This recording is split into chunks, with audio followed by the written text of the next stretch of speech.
Good morning, sheep. It's Wednesday.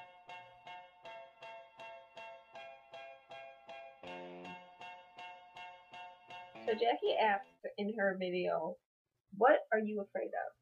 And it made me think that there are two kinds of fears. There's rational fears and irrational fears. And I have both, I guess. So one of them that I've been thinking about, I feel like could be considered irrational, but I find it to be pretty rational. So anyway, let me just explain. Okay, so Jackie, I already told you this, but I have this fear that whenever I swim alone, that there are sharks like swimming, whether I'm in a pool or like a lake or anything. Something, if I'm swimming alone, something is going to get me. Or if I swim at night too. I hate swimming at night. Dark water, I'm afraid of dark water. I just know something is going to get me. So that's like an irrational fear. I'll be in my pool and I don't know, people will be like on the deck outside. I'll be like freaking out, like thinking there's something in there with me, even though there obviously isn't. That's what I'm afraid of, and I know it doesn't make any sense, but I just am. I don't know. And then my rational-ish fear. I feel like it's rational, but people might see it as irrational. But let me just explain again. So I think I don't know. I'm kind of afraid of the dark, but not really. Like the way I see it is that in the dark you can't see anything. Obviously, there's no light. It's dark. And when it comes to being afraid of the dark, it's because you don't know what's coming. You don't know what's there. You don't know what could be hiding.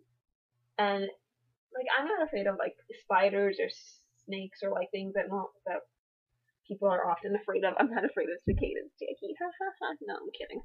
But they're gross. Don't get me wrong. I think they're kind of gross, but I'm like not afraid of things that I can see because I know how to stop it, I guess. I mean, if there was like some giant thing attacking me and I could see it, sure, I'd be afraid.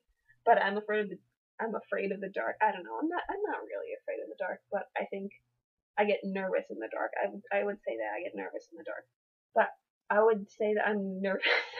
I get nervous in the dark because I don't know what could be lurking in the shadows. But even though that may seem silly, that's how I think of it. Like things there could be things that you can't see.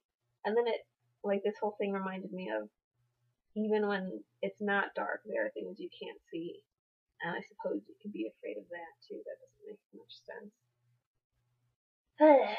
Anyway, my one biggest fear is of getting shipwrecked and like being stranded in the open ocean. That's my worst nightmare. Oh my god. It's improbable, I know.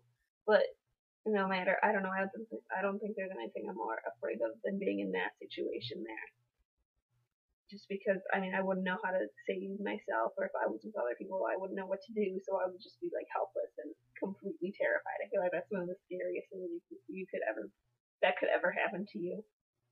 And then I'm also afraid of being buried alive. That's mostly from TV and movies and scary stories and stuff like that. So that's even more improbable, I feel like. But I always thought like that would be terrifying too, horrifying. Oh, and you know what else I was thinking about?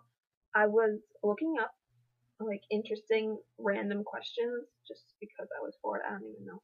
But one of them came up that I found really interesting, so I'm going to ask you guys for the upcoming video or whenever. The question was, it was something like, if you could ask any three questions to any three people and be guaranteed an honest answer, who and what would you ask?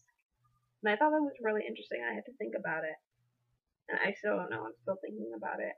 And then another one was, if you had 8 minutes left on this world, if like the whole world was ending, what would you do? And I feel like that one is a little bit easier because it's kind of easier or harder, but in it's kind of easier or harder, but seeing that it's only 8 minutes, it kind of limits your choices.